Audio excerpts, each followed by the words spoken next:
I'm Bella, 27, and by no means a pushover. I work as a secretary, a job that has me juggling calls and coffee, all while trying to keep a straight face when my boss cracks one of his stale jokes. Life was a regular routine until that night at a friend's party, when I bumped into Jake. Jake was a tall, lanky guy with a smile that could light up the room. He had that effortless charm about him, cracking jokes 1 minute and deep in thought the next.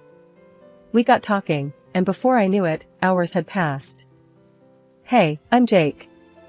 You look like you could use a better drink than that," he said, nodding at the almost empty plastic cup in my hand. I raised an eyebrow. "And you look like you've got a better suggestion?" "Follow me and find out," he grinned, leading the way to where the real party was, a table laden with all sorts of drinks. We spent the evening talking about everything and nothing. His jokes were actually funny, a refreshing change from the dry humor I was used to at work. As the party wound down, we exchanged numbers. "Don't be a stranger," Jake said as he left, "or do, but only if you're into that mystery vibe." I laughed, tucking away his number. "We'll see, funny guy." As I headed home, I couldn't shake off the feeling that this was the beginning of something. But that night, it was just the city lights, the lingering laughter from the party, and the slight buzz from the drinks. The next few weeks were a blur of texts and calls with Jake. He was like a breath of fresh air, always popping up with a joke or a plan to meet up. It was hard not to get swept up in his energy. Then came the day he invited me over to his place. "You gotta meet the folks," he said casually, as if it wasn't a big deal. "Meet your parents?" I hesitated. "Aren't we moving a bit fast?" "Nah, they're cool. Plus, I want them to meet the girl who's been stealing all my time," he joked, but I could tell he was serious. I agreed, not knowing what I was walking into. Looking back, I wish I had taken a bit more time, maybe then I would have seen what was coming. But life doesn't give you a heads up, does it? No, it just throws you in the deep end and watches as you try to swim. The day to meet Jake's parents came quicker than I'd have liked. I remember standing in front of my closet, trying to pick out something that said "nice to meet you," and not "I'm here to steal your son." Finally, settling on a simple dress, I took a deep breath and headed out. Jake's house was one of those big, sprawling places with a garden out front. Flowers, trees, you name it, his mom had it growing there. "She'll love to show you around," Jake had said with an enthusiasm I didn't quite share. As we walked up to the door, Jake squeezed my hand. "Don't worry, they're going to love you." The door swung open, and there stood Mrs. Green, a woman with a stern look that could make a grown man flinch. "So, this is her," she said, eyeing me from head to toe.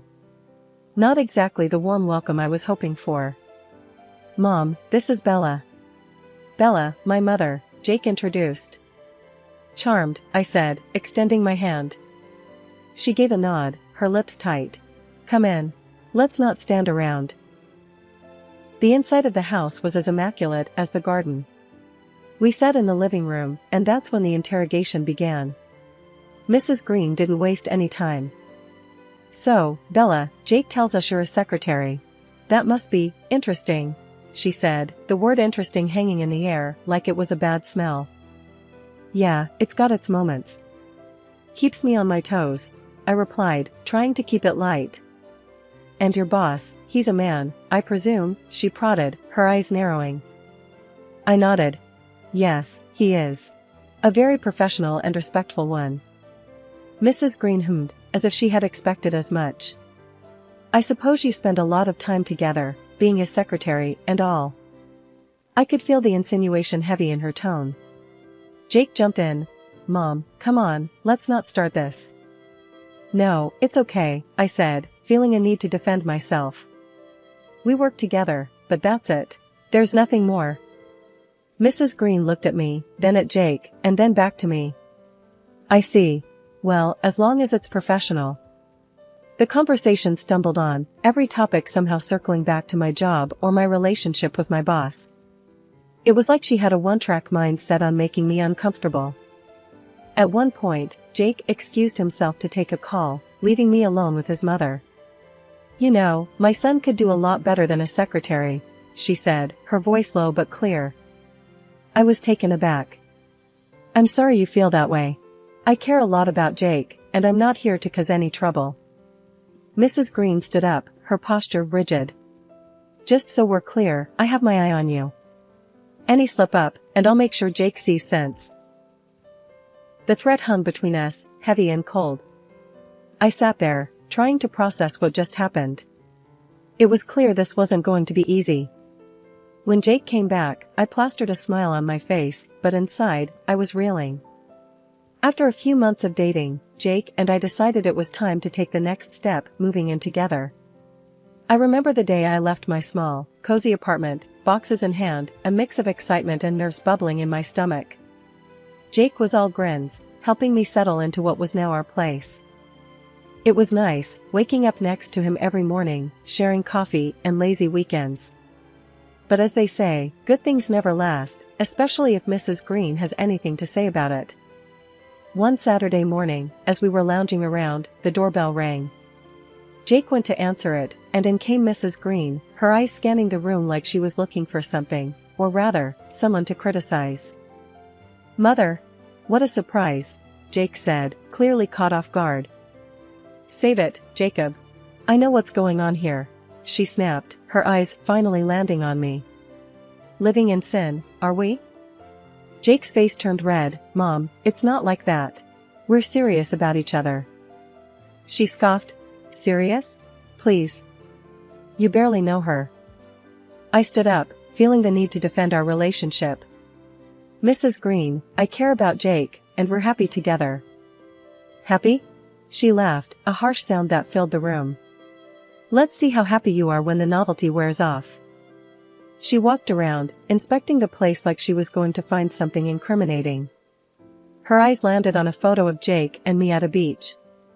"And what's this?" "Hardly appropriate, wouldn't you say?" Jake tried to intervene. "Mom, that's enough." But she was on a roll. "I won't have my son shacking up with just anyone. What will people think?" I could feel the anger rising in me. "We're not hurting anyone. We're adults, making our own decisions." Mrs. Green turned to me, her gaze sharp. "You may have fooled my son, but you don't fool me. I see right through you." The argument escalated from there, voices raised, words thrown like punches. In the end, Mrs. Green left, but not before declaring, "This isn't over." Her visit left a sour taste, the tension hanging between Jake and me. We tried to brush it off, go about our day, but it wasn't the same. Her words echoed in the back of my mind, a constant reminder of the disapproval looming over us. As days turned into weeks, the strain grew. Small arguments became regular, each one chipping away at the happiness we had built. I couldn't shake the feeling that Mrs. Green was somewhere out there, smirking, pleased with the chaos she had sown. One night, I worked late. The project was a beast, and everyone had left except me and my boss, who was in his office doing who knows what. "Bella, you still here?" my boss called out as he finally emerged. "Yeah, just finishing up this report," I replied, stretching my arms. "Late night, huh? Let me drive you home." "It's not safe this late," he offered. I was tired, the thought of waiting for a bus wasn't appealing, so I agreed. We walked to his car, making small talk about the day. It was all very normal until we pulled up to my place. "Thanks for the ride," I said, reaching for the door. "No problem, Bella. See you tomorrow," he replied with a tired smile. As I got out of the car, I didn't notice Jake standing there, his face a mix of anger and hurt. I realized too late as he stormed towards me. "Bella, what the hell is this?" Jake shouted, his eyes darting from me to my boss driving away. "It's not what it looks like, Jake. He was just giving me a ride home," I tried to explain. "A ride home? At this hour? With him?" He was fuming, not listening to a word I said. "Jake, please, you're overreacting. It's late, I was alone at the office, and he offered to drive me. That's all," I pleaded. "All, huh? And I'm supposed to believe that?" His voice was loud, attracting a few glances from neighbors. "I'm telling you the truth. Why won't you believe me?" My voice cracked, the frustration and hurt bubbling up. "Because I know men like him. And you, out late, with your boss? It's not right, he accused. Jake, you're being ridiculous. Nothing is going on. I love you, I said, my voice firm. He scoffed. Yeah? Well, it sure doesn't look like it. The argument went back and forth, each accusation more hurtful than the last. Eventually, he stormed off, leaving me standing there, alone and bewildered. I grabbed a few essentials and headed back to my old place. The night was quiet, but my mind was a loud mess of thoughts and worries. I couldn't believe a simple act of kindness from my boss would lead to this. No sooner had I settled into my old, now strangely unfamiliar bed, the phone rang. It was Mrs. Green. Her voice oozed satisfaction. Well, Bella, seems like you've moved back. Can't say I'm surprised. I knew it was only a matter of time. Her laughter was cold, ringing in my ears long after I had hung up. I lay there, the weight of her words pressing down on me. I realized then that this was far from over. Her glee at my predicament was just another reminder of the uphill battle I was facing, not just with Jake, but with his entire family. And as I drifted into a restless sleep, I couldn't shake the feeling of dread for what was yet to come. Life was quiet after the big blowout with Jake. I kept to myself, trying to mend the pieces of my bruised heart. Days turned into weeks, and just as I started to feel a bit like my old self again, life decided to throw me another curveball. I found out I was pregnant. I remember sitting in my bathroom, staring at the positive test. A mix of emotions flooded through me: fear, excitement, but mostly a deep, nagging worry about how Jake would react. I debated telling him, going back and forth in my mind, but eventually, I decided against it. I would raise this child on my own. But secrets have a way of coming out, and this one was no different. Jake found out. I still don't know how, but one day, there he was, standing at my door, looking as shocked and scared as I felt. Bella, is it true? Are we going to have a baby? He stammered, his face pale. I nodded, unable to form words. The silence stretched between us, heavy and awkward. Why didn't you tell me, Bella? Why? He finally managed, his voice a mix of hurt and anger. I was scared, Jake. Scared of how you'd react, scared of doing this all alone, I confessed, the words tumbling out. He ran a hand through his hair, a gesture of frustration I knew all too well. We should have talked about it. It's not just your decision, Bella. I knew he was right, but at the moment, it didn't seem that simple. I know, and I'm sorry. I didn't know what to do. We talked for hours, going in circles, the same arguments, the same fears. But as the night wore on, something shifted. We started to see not just the challenges, but the possibilities. Maybe, just maybe, we could do this together. In a decision that surprised both of us, we agreed to start over. We decided to get married, but this time, we'd do it our way, away from all the drama and judgment. A simple courthouse ceremony, just us and a couple of friends. It was quick, maybe a bit impulsive, but it felt right. The day we got married was nothing like I'd ever imagined. No fancy dress, no big party. Just the two of us, exchanging vows in a small, stuffy room. But when I looked into Jake's eyes, I knew it was perfect. We kept it a secret, not ready to deal with the fallout from his family, especially Mrs. Green. We needed time to adjust, to prepare for the baby, to figure out how we were going to handle everything. It was our little bubble of happiness, fragile, but ours. Jake and I were living in our little world, trying to prepare for the baby's arrival. But we both knew we couldn't keep our secret forever. The day finally came when Jake decided it was time to tell his parents. We gotta do it, Bella. They need to know about the baby, about us, he insisted one morning, a determined look on his face. I was scared, to say the least. But what about your mom? You know she's gonna flip. He took my hands in his. I'll handle Mom. You just focus on you and the baby. So, we went to his parents' house. My heart was pounding as we walked up the driveway. The door opened, and there stood Mrs. Green, looking as stern as ever. Jacob, what are you doing here? And you brought her, she said, eyeing me with disdain. Mom, we've got something to tell you. It's important, Jake said, stepping in front of me slightly. She let us in, the curiosity clear on her face. We all sat down, the tension thick in the air. Jake took a deep breath and began. Mom, Dad, Bella, and I got married a few months back. And we're expecting a baby. There was a moment of stunned silence before Mrs. Green erupted. Married? A baby? How could you be so irresponsible? Mom, it's not like that. We love each other. We're happy, Jake tried to explain. Happy? Look at her. She's trapped you with this child, Mrs. Green accused, pointing a finger at me. I felt my face heat up. I didn't trap anyone. This baby is a blessing, not a trap. Don't talk back to me, girl. I know your type, she snapped. Jake stood up, his face red with anger. Enough, Mom. This is my life, my wife, my child. If you can't accept that, then maybe we don't need to be part of yours. The room fell silent, Mrs. Green's face red with anger, but there was a flicker of something else, maybe fear, maybe realization. Mr. Green, who had been silent till now, put a hand on her shoulder, a silent plea.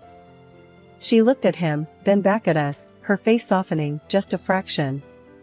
I need time to process this. We left shortly after, the air between us heavy, but hopeful. As we drove away, Jake squeezed my hand. That went better than expected. I laughed, despite everything. Yeah, if you consider World War III better than expected. But it was out now, the truth. We were married, expecting a baby, and for better or worse, his family knew. It felt like a weight had been lifted, but at the same time, a new worry had settled in. How would Mrs. Green react once the news really sunk in? Would she come around, or would she be an ever-present thorn in our side? Only time would tell, but for now, we had each other, and that was enough. As we drove home, the sun setting in the distance, I felt a sense of peace. We were together, we were strong, and no matter what came our way, we'd face it together, as a family. A few weeks had passed since the big reveal to Jake's parents. Things were quiet, almost eerily so. Then, one afternoon, Mrs. Green showed up at our door, unannounced, with a homemade cake in hand. Bella, I baked this for you.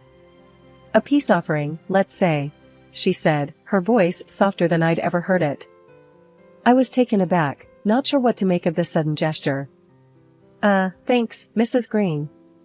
That's unexpected. She smiled, a bit too sweetly. Call me mother, dear. After all, we are family now.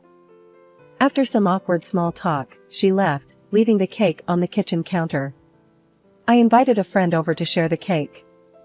Hey, Lisa, wanna come over for some cake? It's a long story. Lisa arrived, and I cut the cake, serving us both a piece. But as fate would have it, she was on a new diet kick and refused at the last minute. You know what, I'll take it home for later. My cheat day's tomorrow. She laughed, wrapping up a big slice.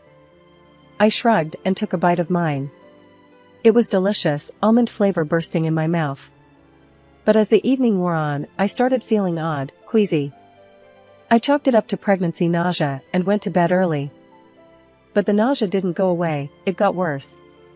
By midnight, I was violently ill, and Jake rushed me to the hospital. After what felt like endless tests and worried looks from doctors, they told us the shocking news.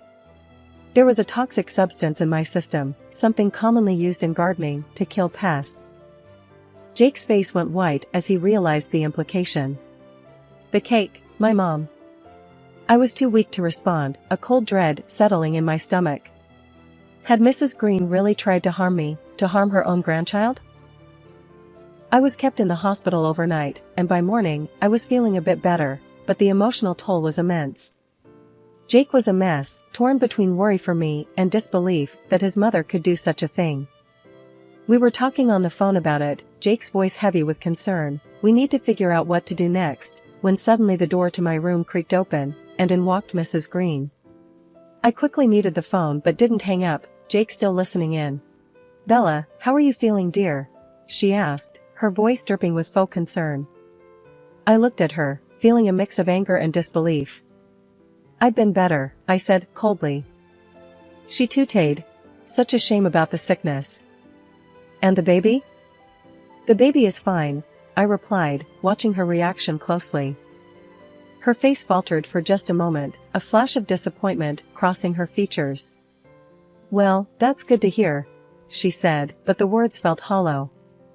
Then, with a smirk, she added, of course, you have no proof of what caused your little incident. I made sure of that when I threw away the rest of that cake first thing this morning. My heart raced, Jake still on the line, hearing every word. She had just admitted to it, not realizing the call was still connected. As she turned to leave, I looked down at the phone, a plan forming in my mind. Mrs. Green might think she's covered her tracks, but she was wrong. We had her confession, and now it was time to make her face the consequences. After Mrs. Green left the hospital room, I called Lisa, who thankfully hadn't eaten her piece yet. She was horrified by the news, and agreed to bring the cake to the police as evidence.